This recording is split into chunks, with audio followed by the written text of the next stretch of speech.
So before I get into this, I just want to say one thing. I've been talking about this show, The American Horror Stories, which is a spin-off of the FX original series.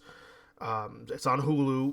They've been premiering these anthology-based episodes where each one is a little different as it goes along.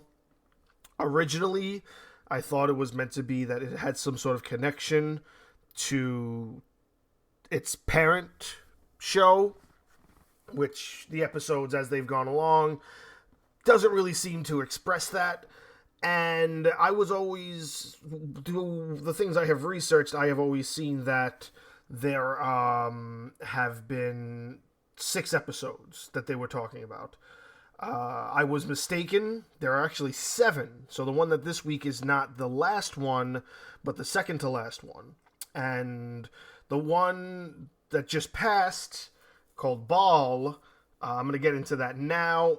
But the one before this was not promising. I did not like the naughty list whatsoever. I thought it was a good concept, but just very poorly executed. You can check out my other entry if you want to hear more about that. But as far as Ball is concerned, what I'm happy about is that it feels to be kind of going back to the roots of what we wanted. What we wanted was things that had some sort of relative connection to things that had to do with the original show. So this would probably be the first one since the two episode premiere of the show that really did dive into it, where Ball kind of has a connection with season 3 Coven.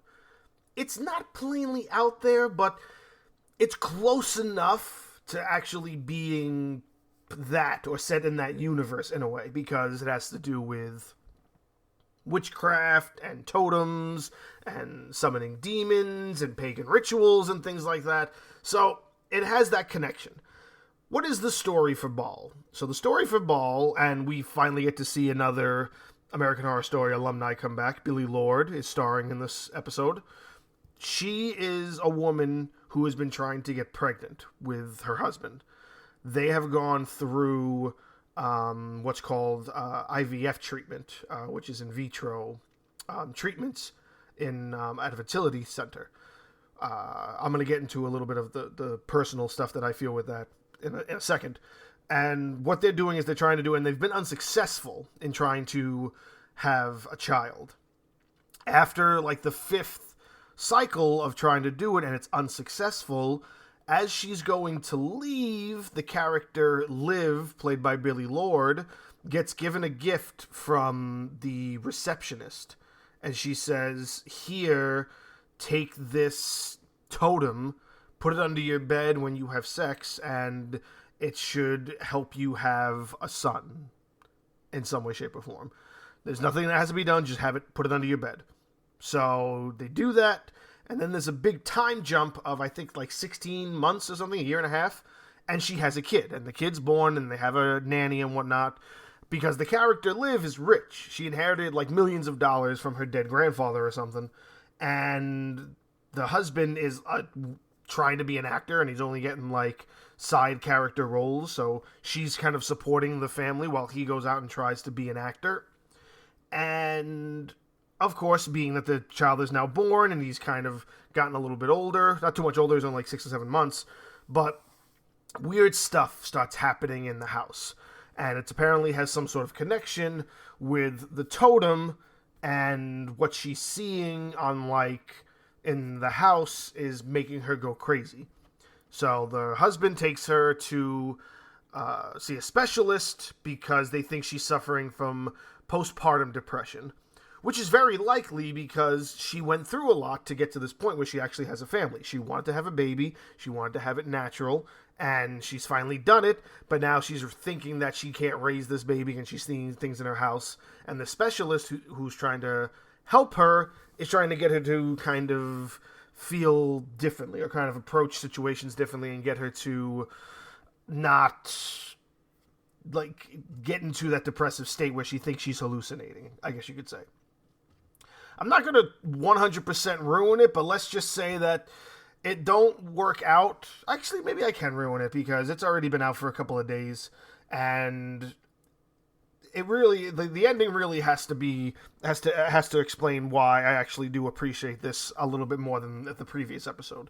I'm holding Ball up to the same level as what I hold Drive-In up to, where they're probably the best ones of the show so far.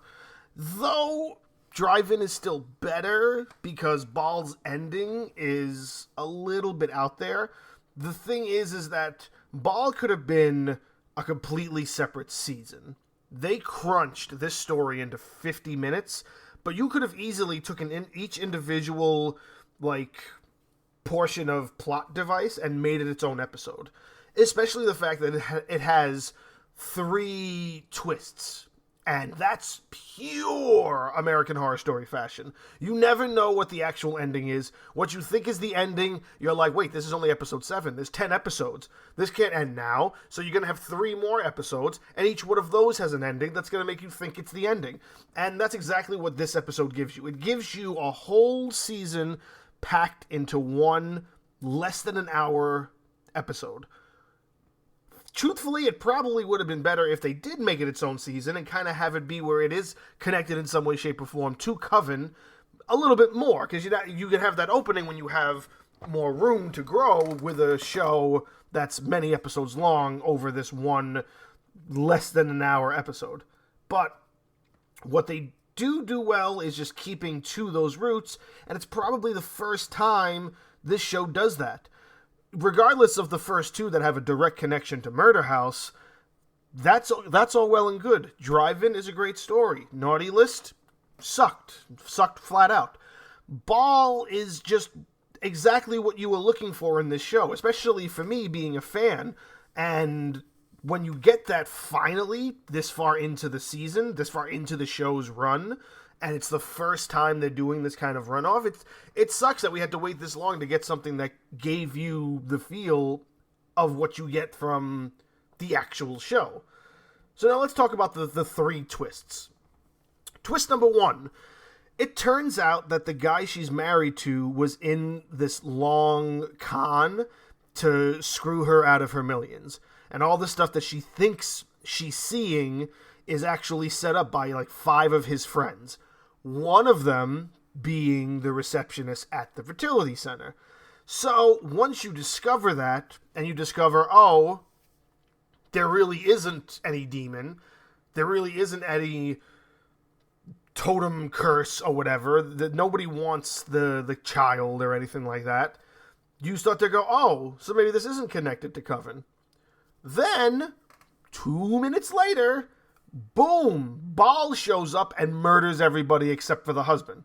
Now, right before this happened, she was trying to expel the demon with a spell that she went to go talk to the receptionist who gave her the totem, and the receptionist gave her this book where she could have a banishing spell. Well, that really wasn't a banishing spell. It was a summoning spell. However, during the process of trying to do that spell, she winds up stabbing the husband and going into an insane asylum to fix herself because she thought that there was really something wrong with her. Now, while she's in the insane asylum, she does the ritual again and summons the demon Ball. And the demon Ball is now trapped in her spell, to say in as layman words as possible. So then the demon goes, kills all of them except the husband. The husband's the only one left alive with 4 or 5 dead bodies. He gets put in jail for their murder because, he's the only one left alive. He's the only suspect. So they put him away for murder. He admits to all the wrongdoings he did to Liv and gets her released. She goes and sees him in prison, and he spills the beans about what he was doing, and she's like, okay, you could rot in prison now. So that's twist number 2, is how she gets out and this guy and everybody gets murdered. So you're led to believe that when she goes back to the house, Ball's going to show up, because you don't know that she has him trapped. So Ball shows up while she's at the house with the baby, And then that's where she explains that she used the spell as a summoning spell to trap Ball and use him for, like, to her will. And then the very ending is her going from this very timid and nervous Nancy, in a way, to wanting the demon to basically give her another child, and it ends with the demon encompassing her in his wings to kind of signify that they have sex. And that's the third twist, is that she took such a turn that she's willing to bang a demon to get another baby after all the shit she just went through. So it's a little far-fetched. It's a little annoying that they are kind of... They're fucking with your ability to be a critical thinking person when you're watching this and realize, yeah, okay, it is fantasy, but let's look at the process of everything that just happened. Not only was she screwed by her husband, not only did she just went through such traumatic time where she thought that her home was possessed and there was a demon that wanted to steal her child. But you're going to tell me that within 2 days, she went from that to just like, okay, yeah, it's actually real, and I want to fuck it. Like, why is that how you wanted to end this? It should have just ended with a little bit more of an actual expression of who she was as the rest of the episode, because how she's portrayed in the very ending doesn't match what we saw for the rest of the episode. And that's annoying. It's upsetting because it is a really good twist to know that she kind of was able to conjure the demon.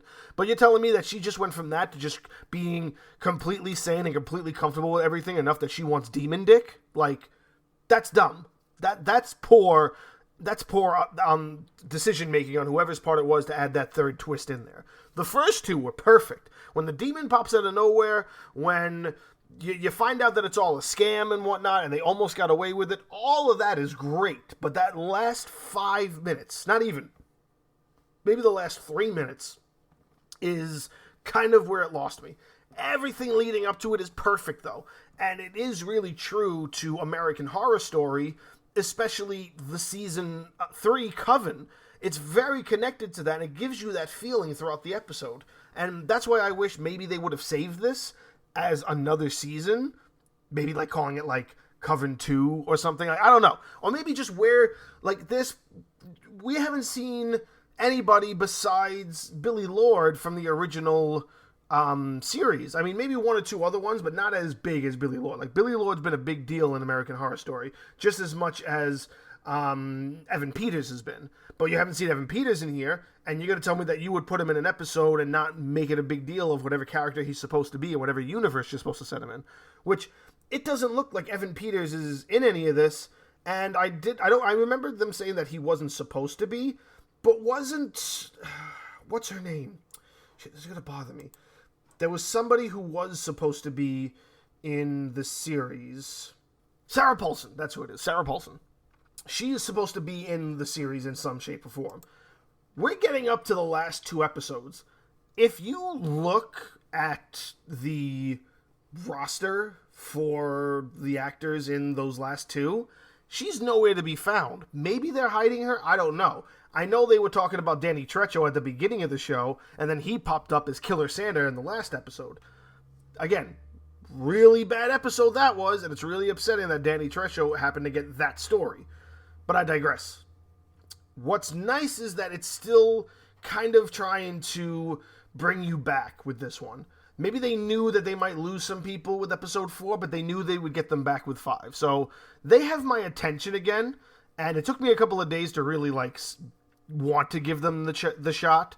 And I finally sat down and watched Ball, and I was like, okay, now I'm interested. I want to see what the next 2 have to bring me, because we have these 2 coming up, and that's going to be the end of the series now. And then Double Feature is meant to premiere